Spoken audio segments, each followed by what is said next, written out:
every day means every day, and today we're doing a vlog post because I'm motivated.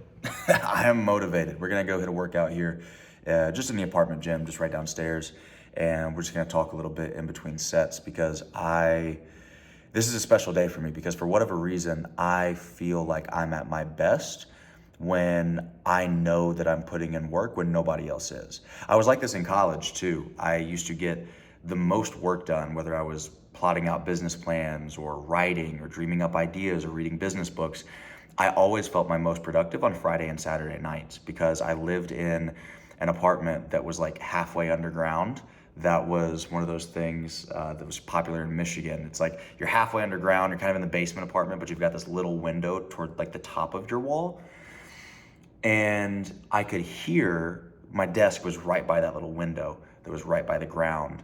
And I could always hear the frat parties going on. I could always hear people just having a good time. Not that there's anything wrong with that, but it just motivated me so much because I felt like I tangibly know that I'm gaining ground on you right now. Like, not that y'all are doing anything wrong, but I am very well aware that I am investing in me while you guys are screwing around.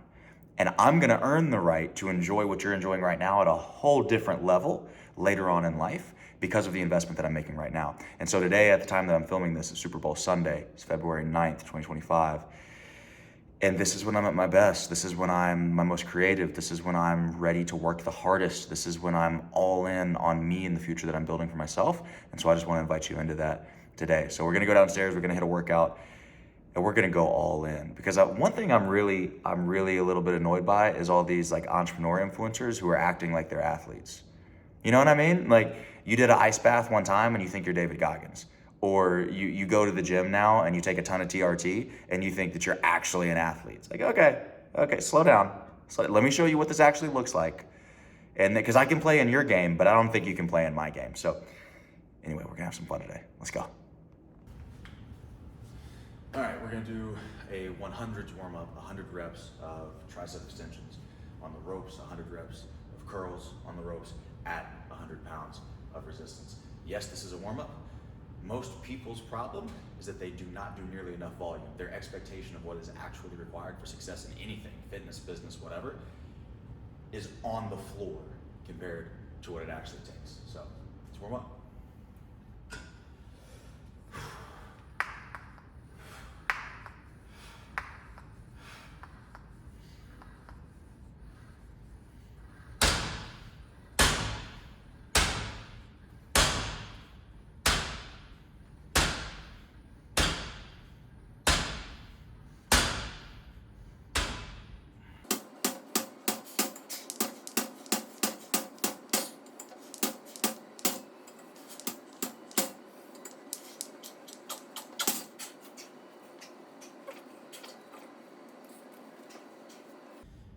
I'm telling you, you gotta start taking pride in the right things. Most people take pride in fitting in with everybody else. I went to the Super Bowl party with this person and that person. I felt like a part of the group, and I was seen with this important person and that important person. And that's what people take pride in. This right here is what you ought to take pride in. That you're setting yourself apart by doing something that most people are not willing to do. That you're working when everybody else is screwing around. Start taking pride in being different, not in being just like everybody else and fitting in.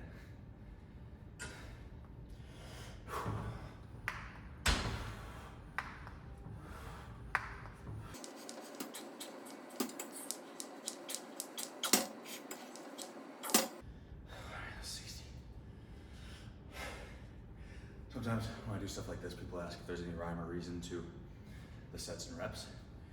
The honest answer is no, there's not. Go until you can't go anymore. Go until you're too tired, you can't do it again. Rest as much as you need to. It's not rocket science. Yes, exercise science is a thing. Yes, you can really optimize this stuff, but most people overcomplicate it and use the complexity as an excuse to not do the actual work, or to not do the level of work that's required. So it's like, yeah, we could sit here and say that, oh, you should only go, you should up the weight and only do 20 reps per set or 15 reps per set because that'll put you more in the prime hypertrophy range, blah, blah, blah, all the stuff. But it's like, That's the last 1% of improvement. Most people have not even done enough work to get the 99% of benefit that just comes from volume and effort to even think about the last 1% of optimization. So I'm telling you, don't worry about it. Just do the work.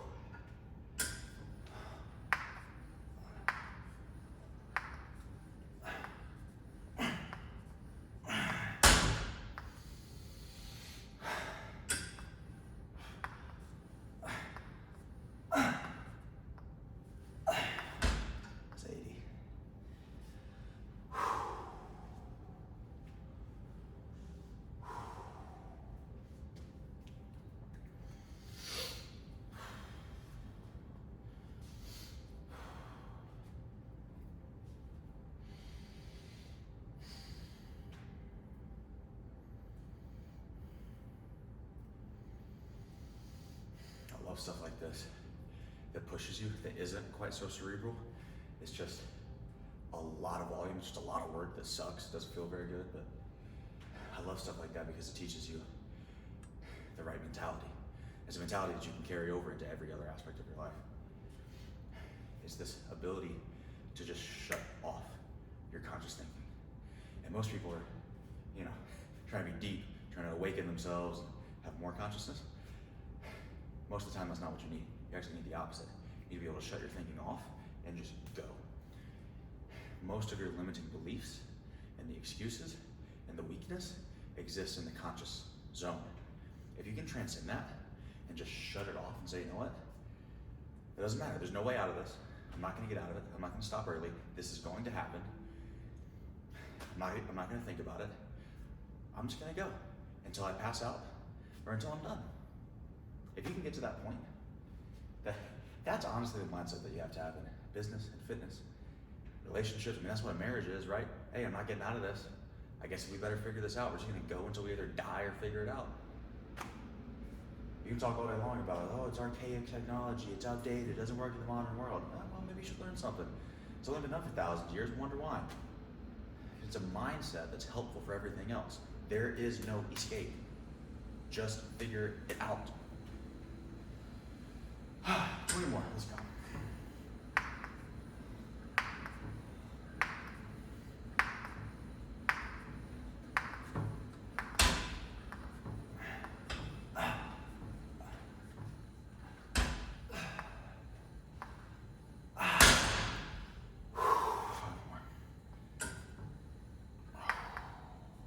Slowly centers on the last 5. Don't be in a hurry to get to the finish. Sit in the work. Sit in that pain for a little bit.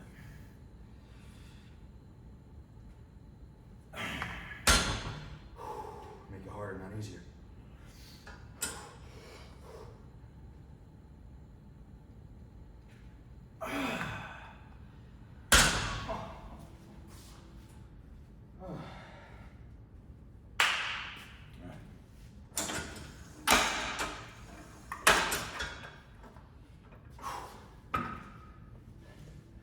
Same thing with curls, then we'll be done with our warm-up.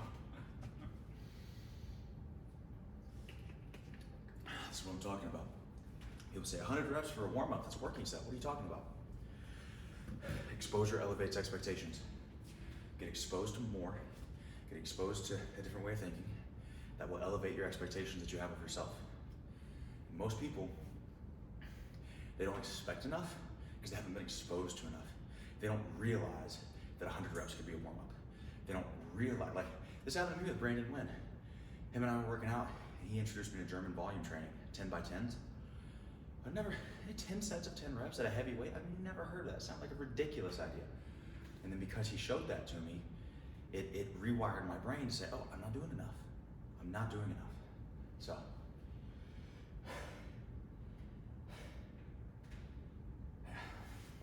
girls, different grips, of course. We'll vary it up as we go.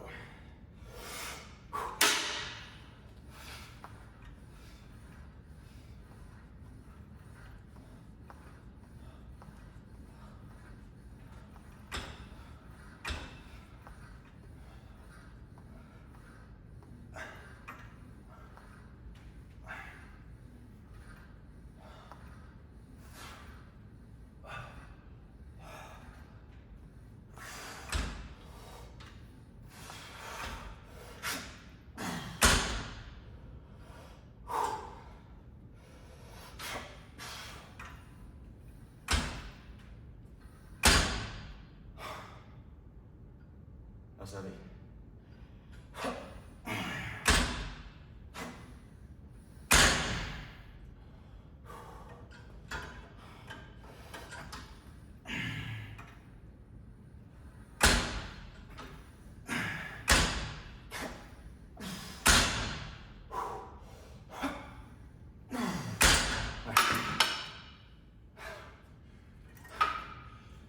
On the triceps, we got 40 on the first set. That was only 30.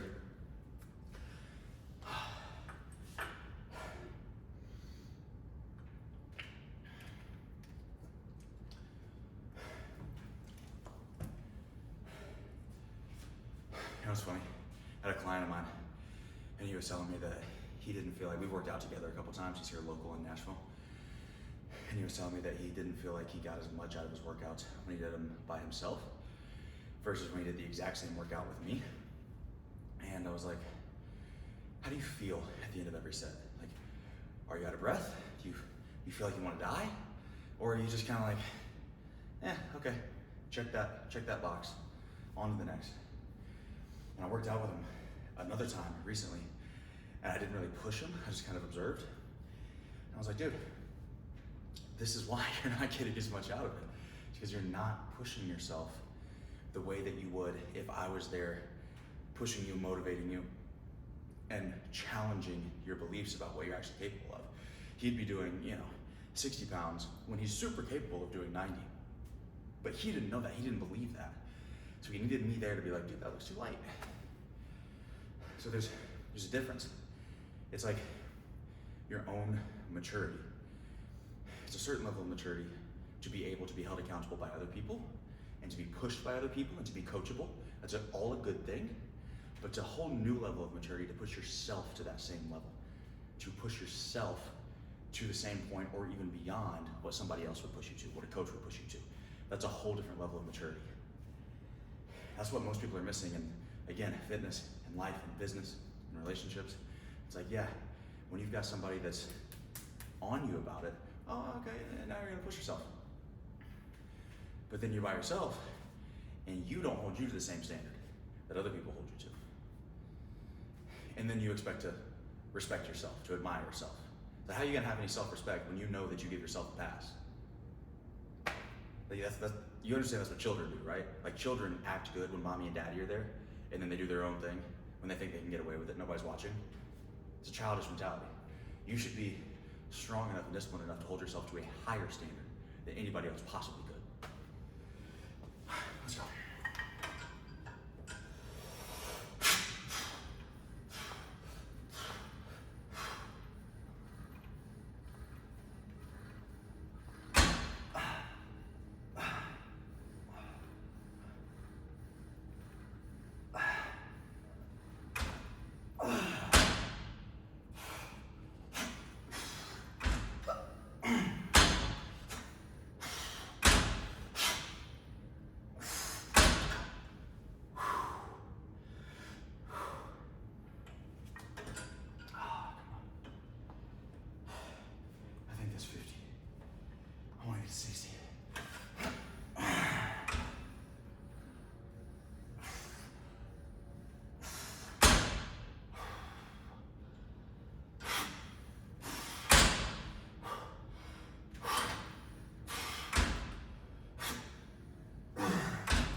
work. I love the fact that you can't cheat this. You can with anabolics, but I don't even get into that on this video. That's what I'm really sick and tired of, is people who act like they're trying to inspire people and lift them up and give them strategies and frameworks and tools to help them be more successful and become more in their life. And then they cheated to get where they are. It's like, how are you gonna do that? Wes Watson out here blasted to the freaking gills, talking about, oh, you gotta have good habits so that you can respect yourself. It's like, I agree with that, but you didn't have good habits, you cheated. Andy Elliott's got a calf vein that's about to jump out of his freaking body. Wants us to believe that, oh yeah, you gotta have six-pack abs to work for me, but I took a whole pharmacy's worth of TRT to get this way, but you shouldn't do that. You just follow my example. Okay. Sounds great. Sounds great. For the record, for anybody wondering, I was drug tested. It was at least 4 or 5 times my freshman year at the University of Michigan because they were convinced that I was juicing. Not once. Got the blood work to prove it. 20 more.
Those 15s feel heavy.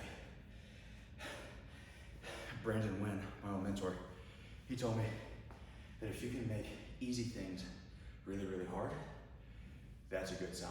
That's actually a sign of being advanced, is that you make easy things difficult. So the fact that I'm only using 15-pound weights there means that I'm using enough ancillary techniques, i.e. the fact that I'm tired and just did a drop set, and I'm obviously doing very high rep, to make something that should be easy feel really, really hard. Something to think about. I mean, even in other areas of your life, right? When I was a gymnast, I used to stack up mats when I was learning a new skill. So I'd have to land on a higher surface than the regulation floor. And it pushed me to get even better because I had to go above and beyond what's actually required to complete the skill successfully. This is exactly the same thing.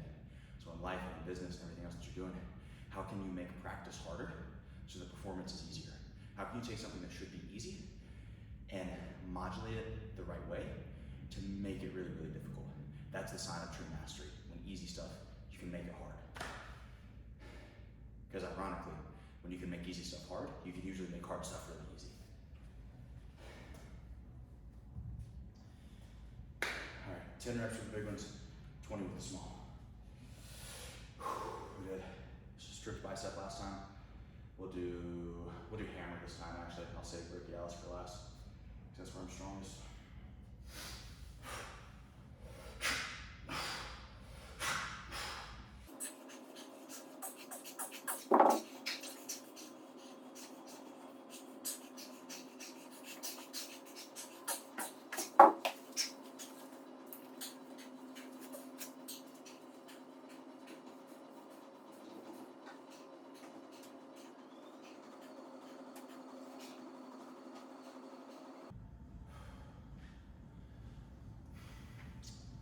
Man, let me say this to y'all. The only way to get better is to get better. The only way to get better is to get better. I know that sounds basic and simple and easy and like, oh yeah, you don't say it. But I'm telling you, so many people want better results without changing the input of every result in their life, which is you. If you want better results, you gotta get better. And the only way to get better is to do the work. There's a lot of people hoping, a lot of people dreaming, a lot of people praying. I always tell people, as often as you pray to God for things that you want Him to give you, spend just as much time answering His prayers. Because if I was God, I'd be up there like, man, I wish that Brandon would freaking get his stuff together so that he could become all that I called him and created him to become, so that he could bless all my people, so that he could be the best possible version of himself. Like, I just wish He would answer my prayer of freaking getting up and being who I created him to be. So as much stuff as you're asking for, make sure you're giving in the same regard, or in the same capacity.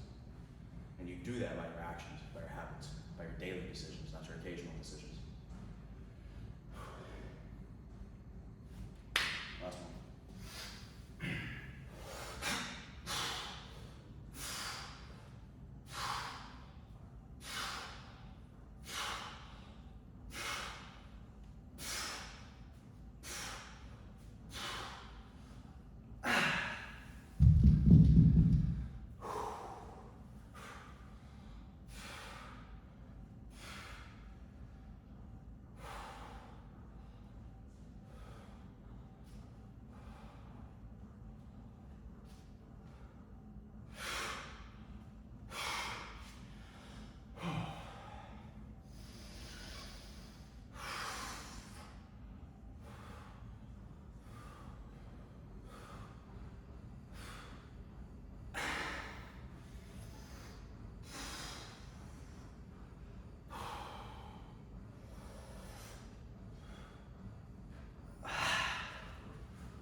I recently heard somebody, I think it was on YouTube or Instagram, they were talking about how it's stupid to do an arm day. You should just lump in triceps with chest and biceps with back, and it was a waste of time to do like a dedicated arm day. And I was like, oh, that makes a lot of sense when you got tiny arms.